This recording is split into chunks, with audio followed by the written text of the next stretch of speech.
ফিরহাদ হাকিম স্পষ্ট জানিয়ে দিয়েছেন তিনি আর এই মেয়র পদ সামলাতে পারছেন না।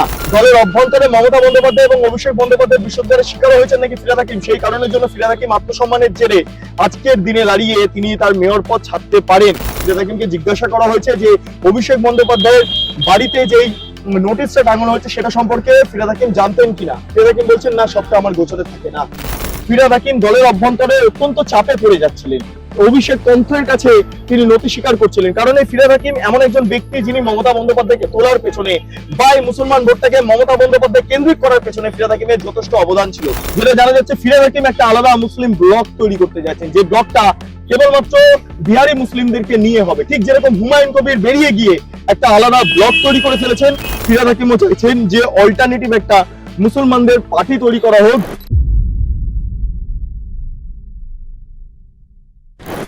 নমস্কার, আপনারা দেখছেন বেঙ্গল লিবার্টি, আমি বিট্টু রায়চৌধুরী। এই মুহূর্তের গুরুত্বপূর্ণ খবর, ফিরহাদ হাকিম সম্ভবত আর কলকাতার মেয়র থাকবেন না, তিনি ইস্তফা দেবেন।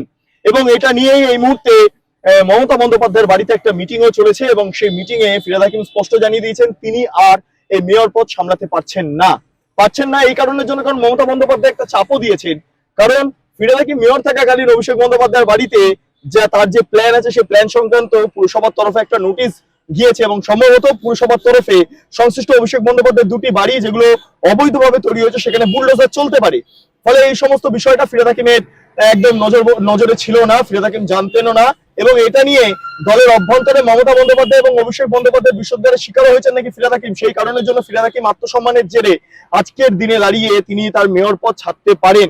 ফলে এক্ষেত্রে দাঁড়িয়ে পরবর্তী মেয়র কে হবেন বা দল কাকে মেয়র করবে সেটা পরের ব্যাপার, কিন্তু পুরসভায় এই মুহূর্তে দাঁড়িয়ে যেটা আমরা দেখতে পাচ্ছি, অধিবেশন হওয়ার কথা ছিল আজকে কিন্তু অধিবেশন হয়নি। তাই যারা তৃণমূল কংগ্রেসের যারা কাউন্সিলররা রয়েছেন তারা একত্রে একটা মক পার্লামেন্ট করেন এবং তারপরে মমতা বন্দ্যোপাধ্যায়ের বাড়িতে গিয়ে তারা হাজির হন এবং সেখানেই যাবতীয় ডিটেলস বা সিদ্ধান্ত গৃহীত হবে। তবে আপাতত মেয়র আর ফিরহাদ হাকিম থাকতে চাইছেন না, তাই মেয়র পদ থেকে তিনি ইস্তফা দিতে এই মুহূর্তে প্রস্তুত হয়ে রয়েছেন, যেটা দলের সূত্রে আমরা খবর পাচ্ছি।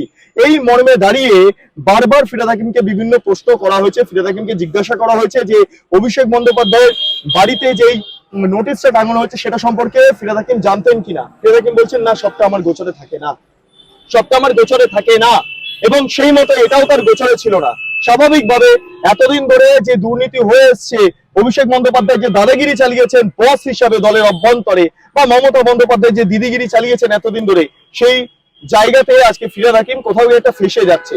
ফিরহাদ হাকিমকে এর আগে ফাঁসানোর চেষ্টা করা হয়েছিল, অভিষেক বন্দ্যোপাধ্যায় স্বয়ং সেটা করেছেন এবং সেই কারণের জন্য ফিরহাদ হাকিম দলের অভ্যন্তরে অত্যন্ত চাপে পড়ে যাচ্ছিলেন। অভিষেক তন্ত্রের কাছে তিনি নথি স্বীকার করছিলেন, কারণ এই ফিরহাদ হাকিম এমন একজন ব্যক্তি যিনি মমতা বন্দ্যোপাধ্যায়কে তোলার পেছনে বা এই মুসলমান ভোটটাকে মমতা বন্দ্যোপাধ্যায় কেন্দ্রিক করার পেছনে ফিরহাদ হাকিমের যথেষ্ট অবদান ছিল। কিন্তু আজকের দিনে দাঁড়িয়ে এই ফিরহাদ হাকিম কোথাও গিয়ে কোণঠাসা হয়ে যাচ্ছেন দলের অভ্যন্তরে এবং কোথাও গিয়ে তাকে পাত্তা দেওয়া হচ্ছে না। এই অবস্থায় কি করা হচ্ছে, এই অবস্থা আমরা যেটা খবর পাচ্ছি, ফিরহাদ হাকিম বলছেন যে এইভাবে চলতে পারে না, কারণ এখন আর দলের আগের মতো পরিস্থিতিও নেই। ফলে এই পরিস্থিতিতে কখনোই তিনি মেয়র পদ বা মেয়র হিসেবে গোটা কলকাতাকে লিড করতে পারছেন না। সেই কারণের জন্য তিনি বেরিয়ে যাবেন, মেয়র পদ থেকে ইস্তফা দেবেন। এবং কখন দেবেন, কবে দেবেন, যে কোনো মুহূর্তে হতে পারে। হয়তো এই মুহূর্তে আপনারা ভিডিওটা দেখছেন এবং এই মুহূর্তেই হয়তো মেয়র হিসেবে ফিরহাদ হাকিম তিনি তার যেই ইস্তফা পত্র তিনি দিয়ে দিতে পারেন মেয়র হিসেবে। ফলে মেয়র হিসেবে এই মুহূর্তে ফিরহাদ হাকিম আর থাকবেন না। কিন্তু কাকে মুখ করা হবে? মমতা বন্দ্যোপাধ্যায়ের ঘনিষ্ঠ বা অভিষেক বন্দ্যোপাধ্যায়ের ঘনিষ্ঠ এমন কাউকে কি মুখ করা হবে, যে ব্যক্তি মমতা বন্দ্যোপাধ্যায় এবং অভিষেক বন্দ্যোপাধ্যায়ের এজেন্ডা সেট করবেন? যেটা জানা যাচ্ছে বিভিন্ন জায়গাতে পুরসভা নির্বাচন হবে, বহু জায়গায় প্রশাসক বসিয়ে রাখা হয়েছিল, হাওড়াতে প্রশাসক বসিয়ে রাখা হয়েছিল, সেখানেও পর্যন্ত নির্বাচন হবে, দুর্গাপুরের ক্ষেত্রে নির্বাচন হবে, বিভিন্ন জায়গায় পুরসভা নির্বাচন হবে এবং কলকাতা পুরসভা নির্বাচন চলতি বছরের ডিসেম্বর মাসে হওয়ার কথা রয়েছে। ফলে এই অবস্থায় দাঁড়িয়ে ঠিক নির্বাচনের প্রাক্কালে মেয়রের যে বদল এই মুহূর্তে তৃণমূল কংগ্রেস করতে পারে, সেইটা নিয়ে রাজনৈতিক মহলে নানা জল্পনা দানা বাঁধতে শুরু করে দিয়েছে। কাউন্সিলরদের একাংশ তারা এই মুহূর্তে বিজেপির সঙ্গে যোগাযোগ রাখছেন, কারণ প্রচুর কাউন্সিলর তারা চাইছেন যে বিজেপির সঙ্গে যুক্ত হয়ে যেতে। ফলে এই অবস্থাতে একদম শাসক হিসাবে বলা যেতে পারে, মানে পুরসভার শাসক হিসাবে তৃণমূল কংগ্রেসের যে মেজরিটি সেটা হয়তো কমেও যেতে পারে এই যদি ঘটনা ঘটতে থাকে। এমন বহু খবর মিলছে, যেটা আমরা জানতে পারছি যে প্রচুর বিধায়করা তারা এই মুহূর্তে যোগাযোগ করছেন। কার সঙ্গে যোগাযোগ করছেন বিজেপির সঙ্গে, শুভেন্দু অধিকারীর সঙ্গে। তার কারণ হচ্ছে বহু বিধায়করা তারা চাইছেন যে এই মুহূর্তে পরিবর্তনের আবহে দাঁড়িয়ে একটু গিরগিটি হয়ে যাওয়া যাক, কারণ তৃণমূল কংগ্রেসে এবার সবার দম বন্ধ হয়ে আসছে, সবার দম বন্ধ হয়ে আসছে। নিউ টাউন থেকে শুরু করে একদম কাকদ্বীপ পর্যন্ত যদি আমরা পরপর দেখি, একদম কোচবিহার থেকে শুরু করে দক্ষিণ 24 পরগনা বিস্তীর্ণ অঞ্চল যদি দেখি, সেখানকার অনেক বিধায়করা তারা যোগাযোগ করার চেষ্টা করছেন। ঠিক একইভাবে বহু জায়গার যারা কাউন্সিলররা রয়েছেন তারা পর্যন্ত বিজেপির সঙ্গে যোগাযোগের চেষ্টা করছেন। এমন বহু কাউন্সিলররা রয়েছেন যারা কোনো রকম কোনো দুর্নীতির সঙ্গে যুক্ত নন, তারা দীর্ঘদিন ধরে তৃণমূল কংগ্রেসের অভ্যন্তরে ছিলেন কেবলমাত্র ভয়ের কারণে। তারা যখন মুক্ত বাতাস পাচ্ছেন তখন তারা মনে করছেন যে এই মুহূর্তে বিজেপির হয়ে কাজ করা বা সম্পূর্ণভাবে বসে যাওয়া যেতে পারে। এই প্রেক্ষাপটে দাঁড়িয়ে আজকে ফিরহাদ হাকিম যখন এই সিদ্ধান্তটা নিচ্ছেন যে তিনি আর মেয়র হিসাবে কাজ করবেন না, তখন রাজনৈতিক মহলে নানা প্রশ্ন উঠতে শুরু করছে। তাহলে কি ফিরহাদ হাকিম এই মুহূর্তে তৃণমূল কংগ্রেসের সঙ্গ ছাড়তে পারেন? সম্ভাবনা প্রবল। যেটা জানা যাচ্ছে, ফিরহাদ হাকিম একটা আলাদা মুসলিম ব্লক তৈরি করতে যাচ্ছেন, যে ব্লকটা কেবলমাত্র বিহারি মুসলিমদেরকে নিয়ে হবে। ঠিক যেরকম হুমায়ুন কবির বেরিয়ে গিয়ে একটা আলাদা ব্লক তৈরি করে ফেলেছেন, জনতা উন্নয়ন পার্টি গঠন করে ফেলেছেন, ঠিক একইভাবে ফিরহাদ হাকিমও চাইছেন যে অল্টারনেটিভ একটা মুসলমানদের পার্টি তৈরি করা হোক, যে মুসলমানদের পার্টি কেবলমাত্র মুসলমানদের কথা বলবেন। এই ফিরহাদ হাকিমই দাওয়াতে ইসলামের প্রসঙ্গ, উর্দু ভাষাকে স্বীকৃতি দেওয়ার পক্ষে সবাই করেছিলেন। এই ফিরহাদ হাকিমের বিভিন্ন বক্তব্যতে বারবার ইসলামিক আগ্রাসন নীতি প্রকাশ পেয়েছে। ফলে এই আবহে দাঁড়িয়ে ইসলামপন্থী যারা নিজেদের ভারতীয় হচ্ছে বেশি ইসলামকে গুরুত্ব দেন, সেই সমস্ত ব্যক্তিত্বদের কাছে ফিরহাদ হাকিম কার্যত মাসিহা, এবং সেই কারণে ফিরহাদ হাকিম এই সেন্টিমেন্টটাকে কাজে লাগাচ্ছেন। একটা অল্টারনেটিভ পার্টি হয়তো তৈরি করতে পারেন তৃণমূল কংগ্রেস থেকে বেরিয়ে গিয়ে। কারণ ফিরহাদ হাকিম বুঝতে পারছেন এই মুহূর্তে সম্পূর্ণভাবে তৃণমূল কংগ্রেস অভিষেক বন্দ্যোপাধ্যায়ের হাতে চলে গিয়েছিল, যেটা মমতা বন্দ্যোপাধ্যায় নেওয়ার চেষ্টা করছেন। কিন্তু যেভাবে নিচ্ছেন তাতে করে তৃণমূল কংগ্রেস ধীরে ধীরে শূন্যের দিকে এগিয়ে যাবে। তৃণমূল কংগ্রেস হয়তো আর আগের মতো ফুলে ফেপে উঠবে না, সেই সম্ভাবনাও কম।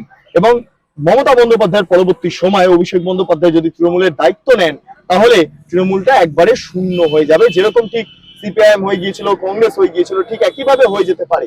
ফলে এই সমস্ত জায়গা থেকে সামনে রেখে ফিরহাদ হাকিম কিছুটা বুঝতে পেরেছেন তাকে রাজনৈতিকভাবে বাঁচতে হবে, তাকে রাজনৈতিকভাবে সিদ্ধান্ত নিতে হবে।